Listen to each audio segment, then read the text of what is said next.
नमो नमः। ज्ञान विविध चैनल में मैं आप सबका स्वागत करती हूँ, अभिनंदन करती हूँ। हम कक्षा 12 के सरयू पुस्तक है उसका अध्ययन है वो कर रहे हैं। उसके जो पद्यांश के पाठ है उनका अध्ययन कर रहे हैं। 6 पाठ तक के अध्ययन हमने कर लिए हैं, उनके पद व्याख्या प्रश्नोत्तर हमने देख लिए है। आज हम अध्याय 7 की बात करते हैं, जो जिनके कवि है राष्ट्र कवि मैथिली शरण गुप्त जी है। इनके जीवन परिचय के बारे में और इनका जो अपने यशोधरा इनका जो खंड काव्य है उससे कुछ पंक्तियां हैं वो संकलित है अपने इस पुस्तक में सरयू में, तो उन्हीं का अध्ययन आज की कक्षा में हम करेंगे। राष्ट्रकवि मैथिली शरण गुप्त जी की अगर हम बात करते हैं तो इनको राष्ट्रकवि की उपाधि है वो दी गई है। क्यों दी गई है? क्योंकि इन्होंने अपने जो विचारधारा है उसमें राष्ट्रीय चेतना को जागृत किया था, लोगों में राष्ट्रीय भावनाओं को भरा था। इनकी एक बहुत प्रसिद्ध पंक्ति है, शायद आपने सभी ने है वो सुनी होगी कि भरा नहीं जो भावों से,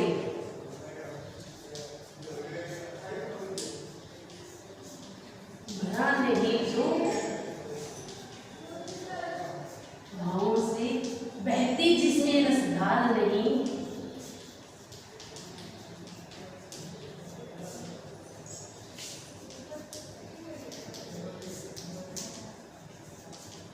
भरा नहीं जो भावों से, बहती जिसमें रसधार नहीं, वो हृदय नहीं वो पत्थर है।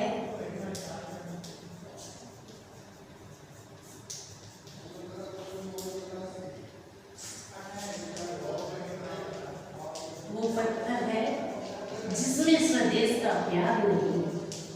बहुत ही सुंदर पंक्ति, जिसमें स्वदेश का प्यार नहीं।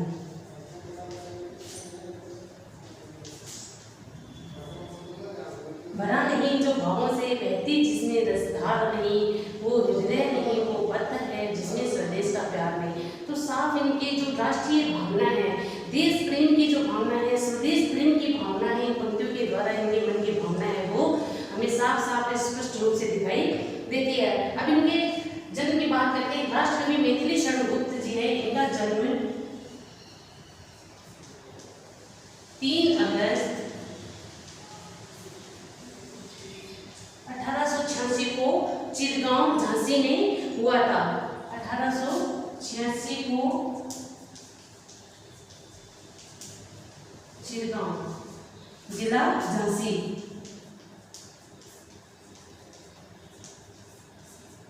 जिला झांसी में हुआ था।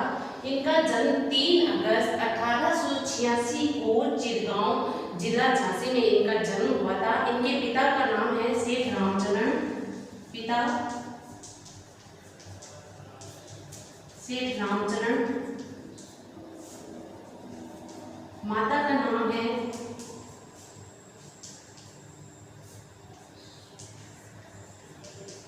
श्रीमती काशीबाई।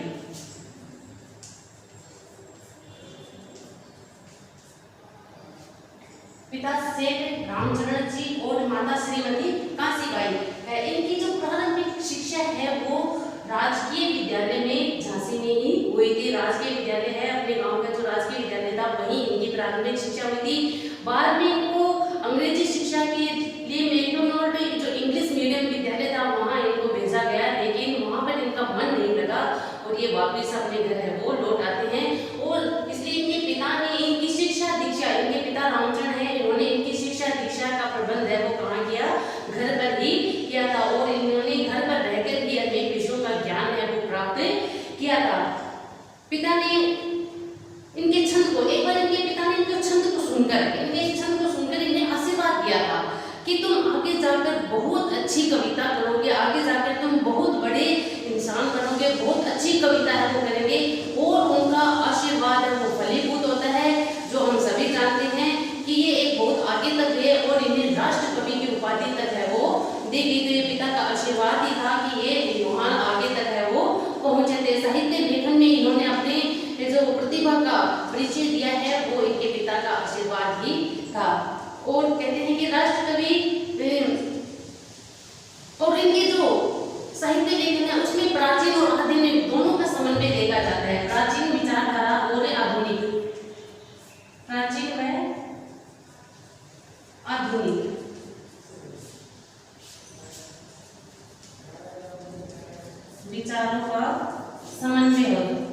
देता है, समन्वय दिखाई देता है। प्राचीन और आधुनिक विचारों का समन्वय है वो दिखाई देता है। इनके पिता शेख रामचंद्र कविता प्रेमी थे। स्वयं इनके पिता थे वो भी काव्य प्रेमी थे, कविता से बहुत प्रेम करते थे और कनकलता उपनाम से उन्होंने कई कविताएं लिखी। इनके पिता ने कनकलता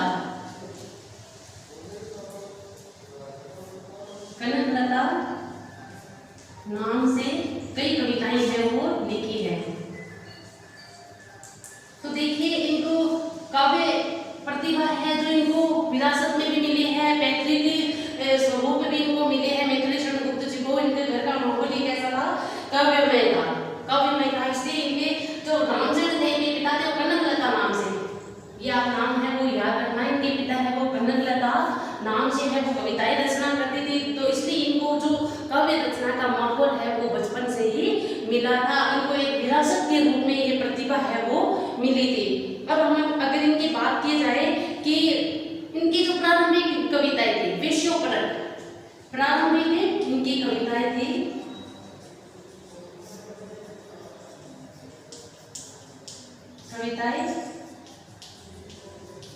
विषयोपरक पत्रिका है, विषयोपरक पत्रिका में छपी थी। विषयोपरक पत्रिका में छपती थी, समाचार पत्र था, इसमें छपती थी इनकी प्रारंभिक रचनाएं। लेकिन महावीर प्रसाद द्विवेदी जी का नाम आपने सुना होगा। महावीर प्रसाद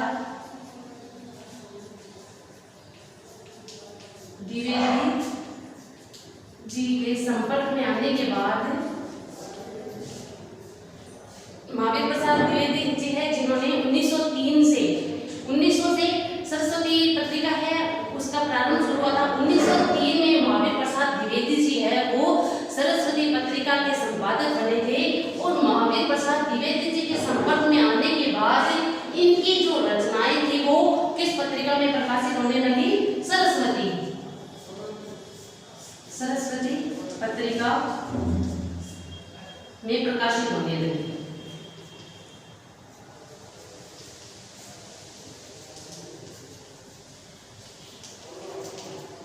राष्ट्रकवि थे। इनकी रचनाओं में स्वदेश प्रेम है, राष्ट्रीय चेतना है, राष्ट्रीय गौरव है। इनकी भावनाएं फूट-फूट कर भरी हुई थी और ये राष्ट्रीय आंदोलन में भाग लेने के कारण जेल भी जा चुके थे। राष्ट्रीय आंदोलन में इन्होंने भाग भी लिया था।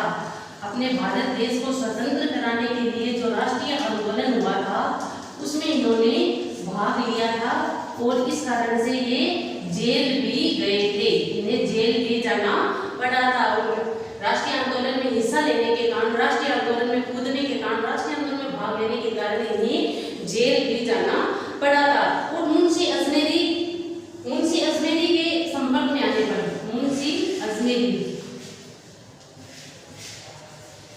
इनके संपर्क में आने पर इनकी जो काव्य प्रतिभा थी वो और अधिक निखर कर आती है। इनके साहित्य लेखन है उसको और अधिक बल मिलता है। अजमेरी के संपर्क में आने पर इनकी काव्य लेखन या कह दिए साहित्य लेखन में क्या आता है? निखार आता है। इनको और अधिक बल मिलता है। इनकी जो लेखन कला थी, इनका साहित्य लेखन था, इनका काव्य लेखन ये जो करते थे इसमें इनके आने से मुंशी अजमेरी, याद रखिएगा आप नाम, मुंशी अजमेरी के संपर्क में आने पर उनका राष्ट्रकवि मैथिली शरण गुप्त को अपने काव्य लेखन है, अपने साहित्य लेखन में और अधिक बल मिला था, और अधिक सुधार का अवसर मिला था, और अधिक जानने का अवसर है वो इन्हें मिला था। काव्य प्रतिभा है इनकी और अधिक निखर कर सामने आने लगी थी। और इनकी जो भारत भारती नामक रचना है अत्यधिक लोकप्रिय थी। आप सभी ने सुनी होगी इनकी जो भारत भारती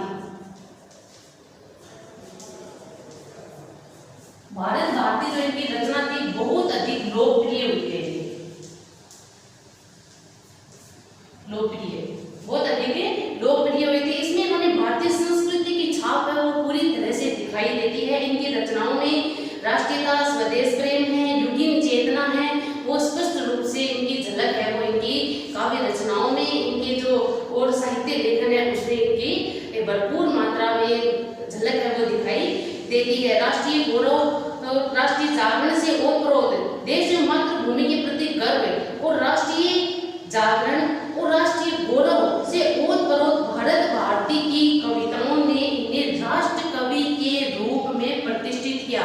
अब राष्ट्र कवि की अगर इन्हें उपाधि मिली थी, राष्ट्र कवि थे, तो किस इस पुस्तक के कारण मिली थी, इस लेखन के कारण, इस भारत भारती जो इन्होंने लेखन किया था इसके कारण मिली थी। किसने? इन्होंने राष्ट्रीय गौरव है, राष्ट्रीय प्रेम है, स्वदेश प्रेम है, राष्ट्रीय जागरण है, इससे ओतप्रोत ये रचना थी भारत भारती की।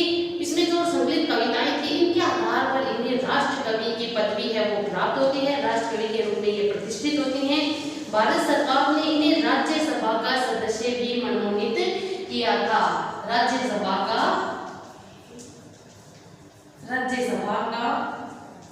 सदस्य 2 बार मनोनीत किया था, सदस्य 2 बार। भारत सरकार ने इनको राज्यसभा का सदस्य 2 बार है वो मनोनीत भी किया था। गुप्त जी की रचनाओं में मानव जीवन और समाज के विविध अंगों की समस्याओं का चित्रण मिलता है। देखिए, कहने का मतलब है कि इनकी जो रचनाएं थी मानव जीवन, मनुष्य जीवन से जुड़ी हुई और समाज के जो विविध अंग है उनसे जुड़ी हुई समस्याओं का चित्रण है वो इनकी रचनाओं में देखा जा सकता है। इनमें भारतीय संस्कृति के प्राचीन जो मूल्य हैं उनका उन मूल्यों के प्रति जो पूज्य भाव है और नए परिवर्तन के प्रति तीव्र उत्साह भी इनकी रचनाओं में देखा जा सकता है। प्राचीन भारतीय संस्कृति के प्राचीन मूल्य हैं उनके प्रति भी आदर का भाव है, और जो नवीन जो परंपराएं हैं, नवीन परिवर्तन होते हैं उनके प्रति भी इनका आदर्श स्वरूप है वो दिखाई देता है। द्विवेदी युगीन आदर्शवादी नैतिकता, पवित्रता, पौराणिक आख्यानों की तर्क संगत व्याख्या एवं समसामयिक राष्ट्रीय हलचलों की तीव्र गूंज उनके काव्यों में दिखाई देती है। वे सामाजिक उत्पीड़न, अब समाज में उत्पीड़न, शोषक और शोषित वर्ग है वो समाज में था उस समय, तो समाज में जो उत्पीड़न है, राजनीतिक जो दास्ता है, राजनीतिक रास्ता, देखिए इनका जन्म कब हुआ था? 1886 में हुआ था। तो इस समय किसका शासन था? हम सभी जानते हैं, हमारा भारत देश है, अंग्रेजों का गुलाम था। तो इन्होंने जो इनकी रचनाएं हैं उनमें जो समाज की उत्पीड़न, अब एक शोषक वर्ग होता है, एक शोषित वर्ग होता है, इसमें है लोग कहे वो शोषण करने के लिए उतावले रहते थे, और भारत देश में ऐसे लोग भी रहते जो शोषित होने के लिए हर समय तैयार रहते थे, कोई आवाज नहीं उठा सकते थे, कोई उनमें उत्साह नहीं था, अपने देश प्रेम की भावनाएं उनमें नहीं थी। तो सामाजिक उत्पीड़न, राजनीतिक दास्ता, जो राजा अंग्रेज लोग थे यहाँ आए हुए थे, उन्होंने भारत देश को गुलाम बनाया हुआ था, अपने जो दास्ता की बेड़ियां भारतीयों पर डाली हुई थी। तो राजनीतिक दास्ता और धार्मिक संकीर्णता और धर्म के प्रति जो संकीर्ण भाव थे कि यहाँ ये इस धर्म का, ये उस धर्म का, संकीर्णता के जो भाव थे वो उसके ये तीव्र विरोधी थे। इनके विरोध में इन्होंने रचनाएं हैं वो की थी, इस कारण से इनको जेल भी जाना पड़ा था। इन्हें भारतीय सांस्कृतिक नव जागरण का कवि भी कहा जाता है। भारतीय संस्कृति का नव जागरण कवि भी, नव जागरण कवि भी कहा जाता है।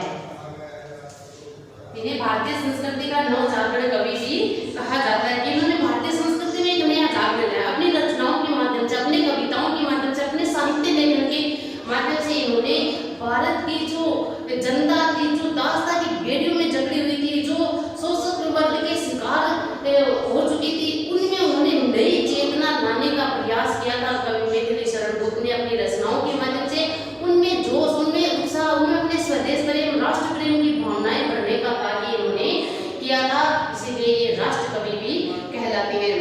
गुप्त जी के खंड काव्य, अब गुप्त जी ने न केवल काव्य रचनाएं की थी बल्कि इन्होंने खंड काव्य भी लिखे हैं, प्रबंध काव्य भी लिखे हैं, नाटक भी लिखे हैं, कुछ नाटकों का अनुवाद भी किया है, अनुदित नाटक भी लिखे हैं, अनुदित काव्य रचनाएं भी इन्होंने की है, अनेक विधाओं में इन्होंने लिखा है। इनकी रचनाओं में देखिए, अगर इनकी रचनाओं की बात की जाए तो भारत भारती की बात है वो सबसे पहले आता है। भारत भारती का नाम है वो सबसे पहले आता है, क्योंकि ये एक काव्य संग्रह था जिससे इनको राष्ट्र कवि के पद पर है वो प्रतिष्ठित किया था। भारत भारती है, जयदत्त वध है, पंचवटी है, जयदत्त वध, पंचवटी,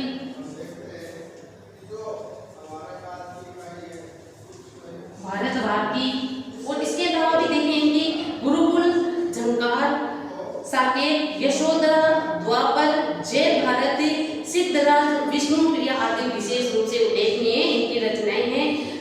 साकेत महाकाव्य। अब साकेत है वो क्या है? महाकाव्य है साकेत। साकेत महाकाव्य भी इन्होंने लिखा है। तो साकेत महाकाव्य है, इसमें देखिए इन्होंने गुप्त जी को कीर्ति के शिखर पर पहुंचाया। साकेत महाकाव्य इन्होंने लिखा तो इनकी जो प्रसिद्धि थी, इनकी जो ख्याति थी, इनकी कीर्ति थी, वो उच्चतम शिखर पर है वो पहुंच जाती है, जिसमें राम के पावन चरित्र को आधुनिक परिवेश में चित्रित किया है। अब राम का चरित्र रामायण, रामचरितमानस है, इनमें हम सबने पढ़ा है।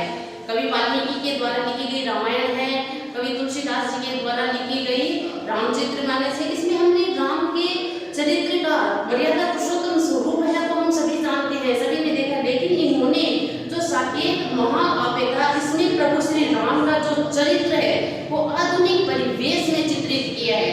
और उपेक्षिता देखिए, रामायण पढ़ते हैं, रामचरितमानस पढ़ते हैं तो राम, सीता, लक्ष्मण इन सबके बारे में हमने खूब पढ़ा है, खूब हम जानते हैं।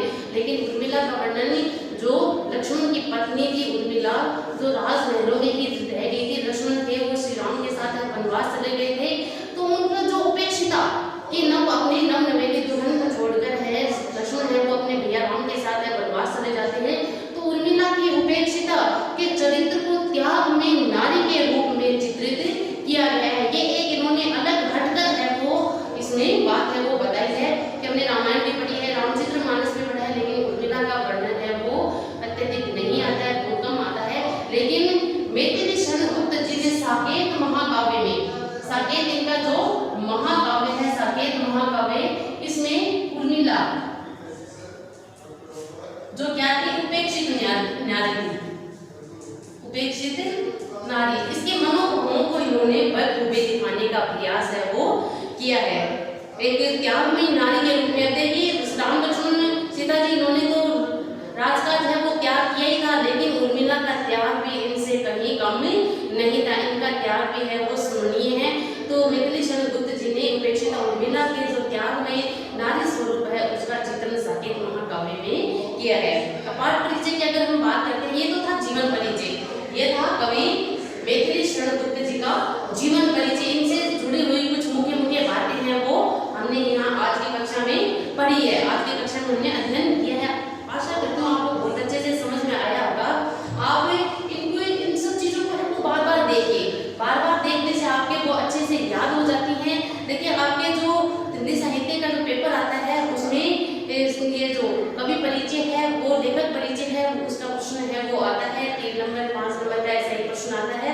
तो मैं चाहती हूँ आपकी ये 3 नंबर 5 नंबर है वो बिल्कुल भी मिस न हो, बिल्कुल भी न कटे, पूरे के पूरे आपको मिले। तो इसमें कुछ ऐसी नवीन बातें जो आपकी पुस्तक में नहीं मिलती है, तो कुछ ऐसी नवीन बातों को जोड़कर है वो जीवन परिचय बताया गया है। तो इसे आप अच्छे से देखिए, पढ़िए, इससे स्क्रीनशॉट ले सकते हैं, इसे बार बार सुन सकते हैं, नोट्स बना सकते हैं, ताकि आपके अच्छे से वो तैयार हो जाए, अच्छे से आपको याद रहे। अब हम इनके पाठ परिचय की बात करते हैं। अपनी जो पाठ्य पुस्तक सरयू है इसमें मैथिली शरण गुप्त जी की 2 रचनाएं हैं, 2 काव्य रचनाएं हैं, उनका संकलन है। पहला तो है यशोधरा जो खंड काव्य है, यशोधरा खंड काव्य से कुछ पंक्तियां हैं वो संकलित की गई है। दूसरा है भारत भारती से ली गई है। तो हम जो इनकी बात करते हैं, यशोधरा जो किसकी पत्नी थी? सिद्धार्थ की पत्नी थी, जो सिद्धार्थ आगे जाकर गौतम बुद्ध के नाम से प्रसिद्ध हुए थे। तो उन्हीं की बात करते हैं कि प्रस्तुत संकलन गुप्त जी के प्रसिद्ध काव्य यशोधरा खंड काव्य से संकलित है। यशोधरा में गौतम बुद्ध के राजगृह को त्याग कर चले जाने के पश्चात उनकी पत्नी जो यशोधरा थी उसकी मनोगत भावों का आकलन किया है। एक पत्नी के लिए ये बहुत ही व्यथामयी बात हो जाती है, बहुत ही पीड़ादायक बात हो जाती है कि उसके पति उसको बिना बताए घर को त्याग कर चले जाते हैं, गृह त्याग कर देते हैं, उन्हें सोता हुआ छोड़कर चले जाते हैं। तो सोचिए उस नारी के मन पर क्या बीतती होगी, उसके मन में किस प्रकार की विचारधाराएं हैं वो आती होगी कि गृह त्याग करके चले जाने के बाद पत्नी यशोधरा के हृदय में जो उत्पन्न मनोभाव थे, मार्मिक के मनोवैज्ञानिक चित्रण है वो कवि मैथिली शरण गुप्त जी ने इस खंड काव्य में किया है। गौतम बुद्ध अपनी पत्नी यशोधरा और पुत्र राहुल को सोता हुआ छोड़कर चले जाते हैं। प्रातः काल जब यशोधरा को पता चलता है कि उनके पति ने उनका त्याग कर दिया है, उनके घर को त्याग दिया है, तो बड़ी ही व्यथित होती है। उनकी जो वियोग व्यथा थी, उनके मन की पीड़ा थी, वो बड़े ही मार्मिक ढंग से है वो उभर कर सामने आती है। और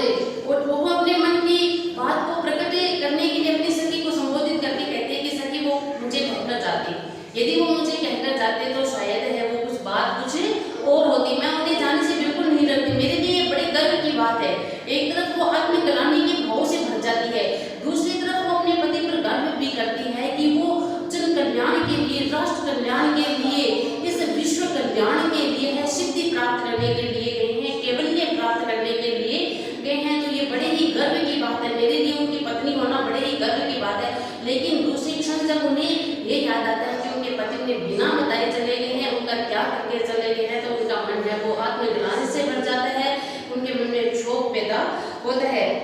वह कहते हैं कि ऐसा करके उन्होंने संपत है, और कहते हैं कि उन्होंने जब बिना बताए चले गए तो वो उन्होंने बहुत बड़ी हमें समझने में भूल कर दिया। हम तो नारियां ऐसी छठानी नारियां हैं जो स्वयं अपने पति को अपने हाथ से तिलक लगाकर है वो रणभूमि में भेज देती हैं।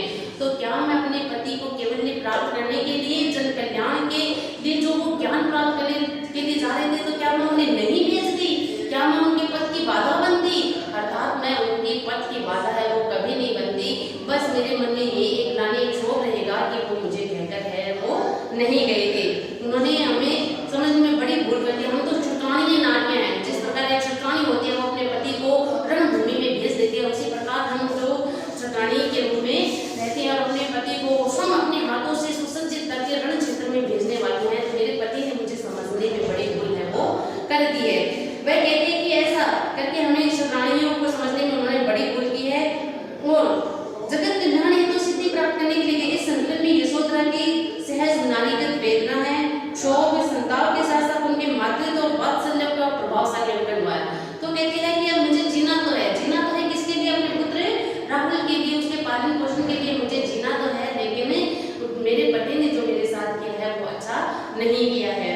और दूसरी जो कविता है भारत की श्रेष्ठता, काव्यांश गुप्त जी के प्रसिद्ध काव्य भारत भारती से लिया गया है। इसमें उन्होंने पराधीनता और निराशा में डूबी जो भारतीय जनता थी उनमें एक नया जोश भरने का प्रयास किया है, उन्हें जागृत होने का आह्वान करते हैं वो।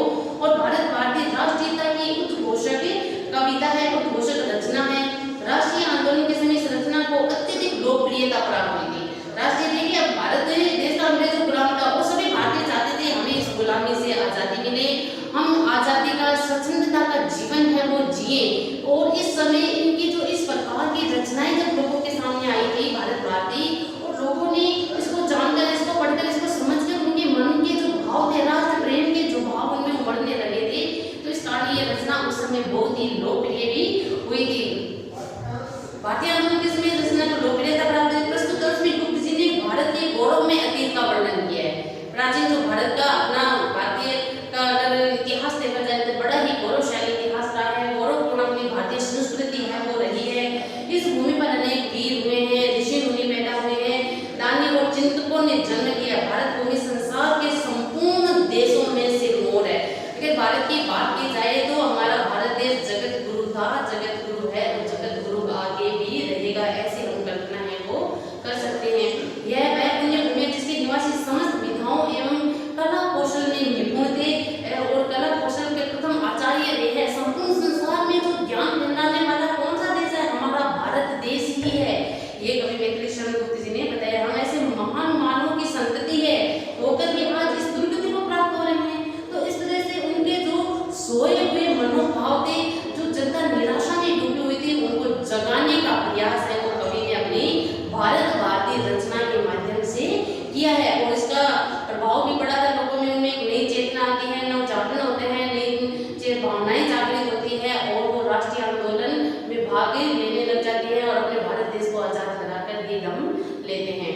अब इनकी हम जो मूल बात है उसका अध्ययन करते हैं, मूल पाठ की व्याख्या है वो करते हैं, जो यशोधरा खंड काव्य से संकलित है। यशोधरा खंड काव्य से संकलित है। पढ़ते हैं हम। सिद्धि हेतु स्वामी गई है गौरव की बात, पर चोरी चोरी गई यही बड़ा व्यापार। अब देखिए इसमें जो सिद्धार्थ की पत्नी है, गौतम बुद्ध की जो पत्नी है यशोधरा, उनके जो मनोगत है, उनके मनोगत जो भाव है, उन भावों का चित्रण बड़े मार्मिक ढंग से कवि मैथिली शरण गुप्त जी ने किया है।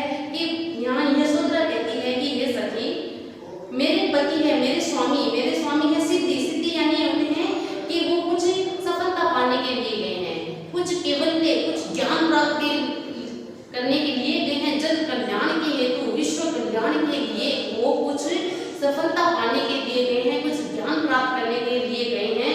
यह मेरे लिए बहुत ही गौरवमय बात है। इस बात पर मुझे बड़ा ही गर्व महसूस होता है कि मेरे पति है जो संसार के कल्याण हेतु अपना जीवन समर्पित करने के लिए गए हैं, कुछ सफलता पाने के लिए गए हैं, पर चोरी चोरी के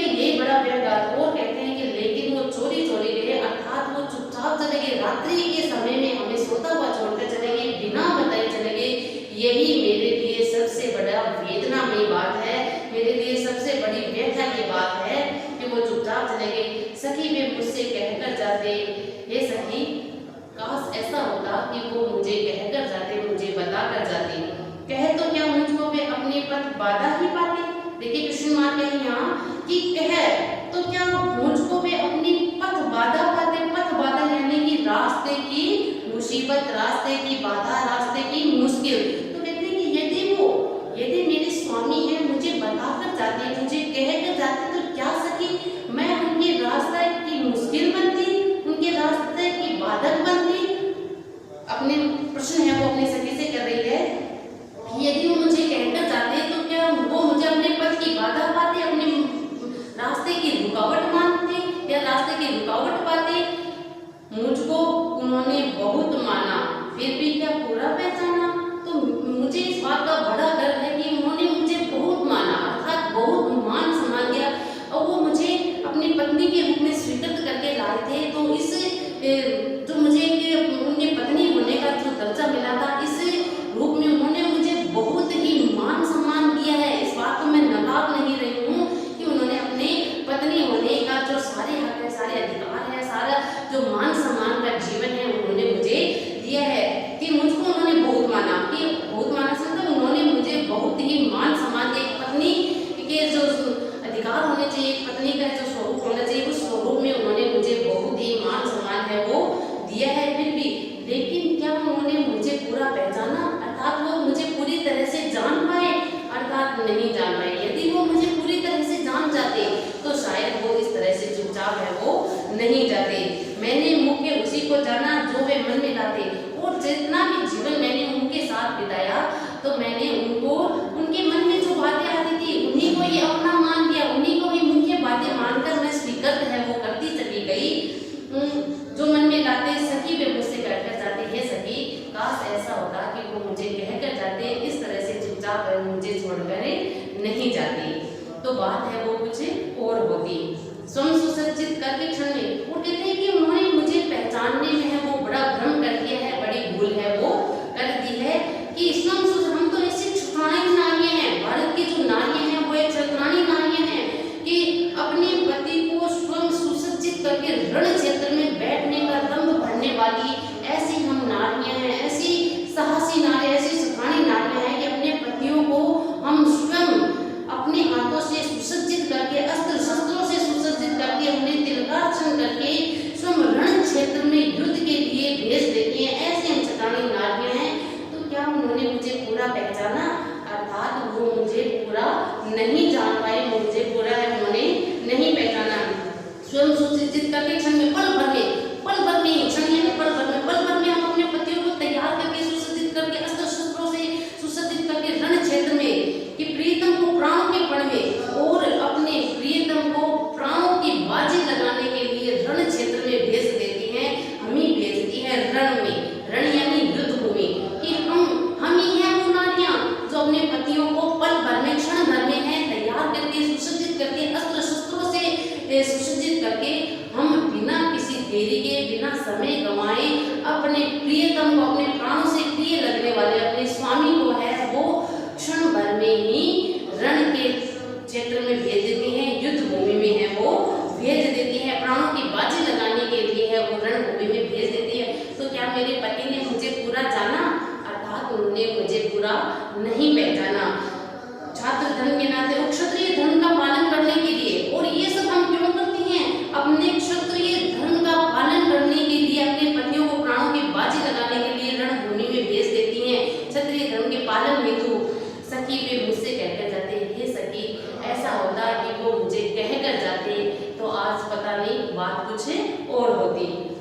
हुआ न है विभाग्य अभागा कि किस पर विफल गर्व अब जागा। तो मेरा तो भाग्य ही अभागा है, मेरे तो भाग्य में ही ऐसा नहीं था कि मैं उनकी सहधर्मिणी होने का पूरा धर्म है वो निभा पाऊँ। अगर मैं वो मुझे सहधर्मिणी मानते, अपनी पत्नी मानते, तो शायद मेरे साथ ऐसा व्यवहार है वो कर नहीं जाते कि अब इस भाग्य पर मैं क्या गर्व करूं। एक समय ऐसा था कि उनकी पत्नी होने पर मुझे गर्व था, लेकिन अब मैं इस अभाग्य भाग्य पर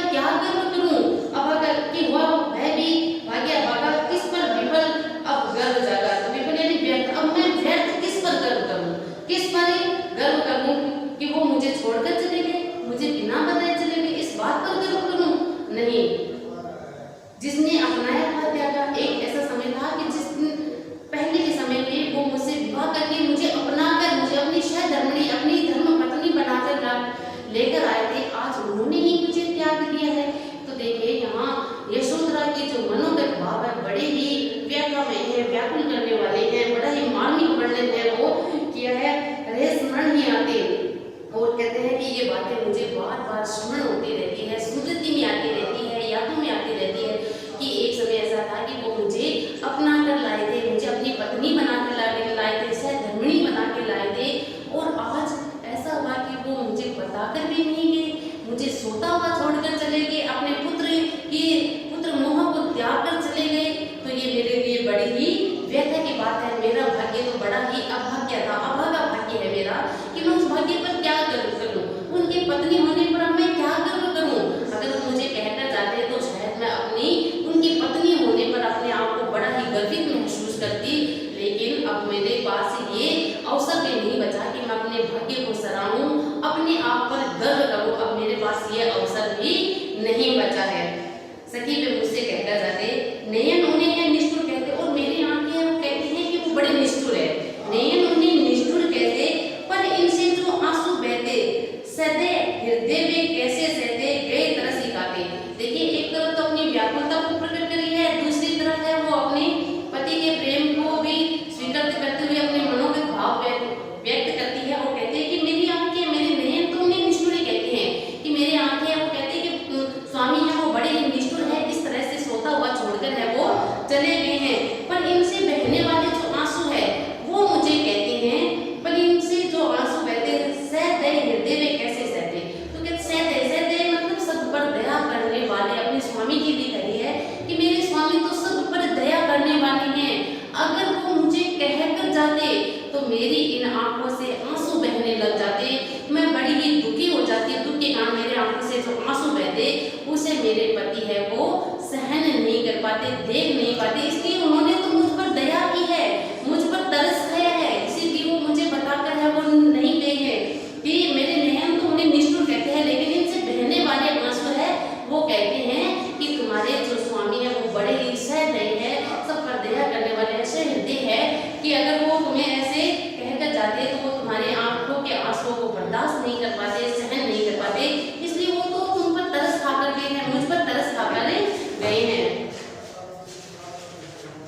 सखी वे मुझसे कहकर जाते, ये सखी को मुझसे कहकर जाते, जाए सिद्धि पावे वे सुख से, दुखी न हो इस जन्म के दुख से, उपालम दूं मैं किस मुख से, आज अधिक वे भाते। सखी वे मुझसे कहकर जाते, तो कहते हैं कि मुझे ये बड़ा ही गर्व है कि वो सिद्धि प्राप्त करने के लिए गया, और मैं यही ईश्वर से प्रार्थना करती हूँ वो अपनी सिद्धि प्राप्त करने के लिए सफलता पूर्वक उन सिद्धियों को, केवल उस ज्ञान को प्राप्त करके आए, जन कल्याण के लिए उस ज्ञान को लेकर आए, दुखी न। और मैं उन्हें कहना चाहती हूँ कि दुखी न इस जन्म के दुख से, अपने आप को यहाँ जन्म बता रही है यशोधरा, अपने आप को जन्म बता रही है, अपने एक पत्नी थी, लेकिन जब वो कहकर नहीं जाते हैं तो उनकी पीड़ा इतनी अधिक हो जाती है कि वो अपने आप को एक अपने पति से पराया कर देती है और कहती है कि वो मेरे दुख से दुखी न हो, ऐसे मैं उन्हें प्रार्थना करती हूँ।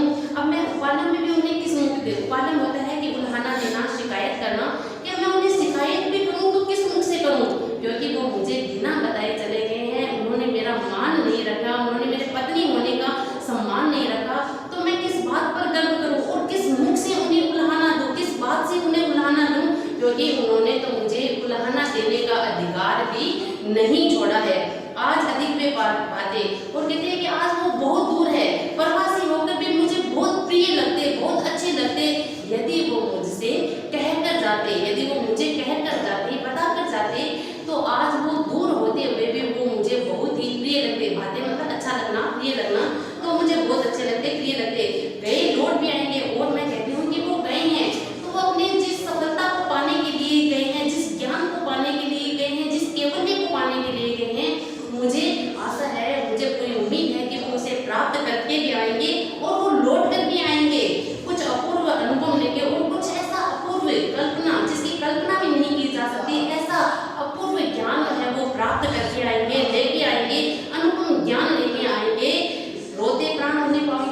लेकिन क्या वो मेरे हृदय में फिर से बस पाएंगे? वो हमें रोता हुआ छोड़कर गए थे और उनके अनुपम केवल एक ज्ञान प्राप्त करने पर भी उन्हें हमें वो इस तरह से खुश है वो नहीं देख पाएंगे, हमें वो रोते हुए ही पाएंगे। क्या गाते गाते सखी वे मुझसे कहकर जाती है, यदि है सखी वो मुझसे कहकर जाती तो उनके आने पर मैं उनके स्वागत के लिए आतुर रहती, बड़े हर्ष के साथ खुशी खुशी और उनका स्वागत करने के लिए तैयार रहती। लेकिन अब ऐसा नहीं है, उन्होंने मेरी उपेक्षा करके, मेरे पुत्र की उपेक्षा करके जो मुझे व्यथा दी है, जो पीड़ा दी है, इस कारण अगर वो लौट कर भी आएंगे तो मैं उनका उस तरह से स्वागत है वो नहीं कर पाऊंगी जैसा कि वो अगर मुझे कहकर जाते तब कर पाती।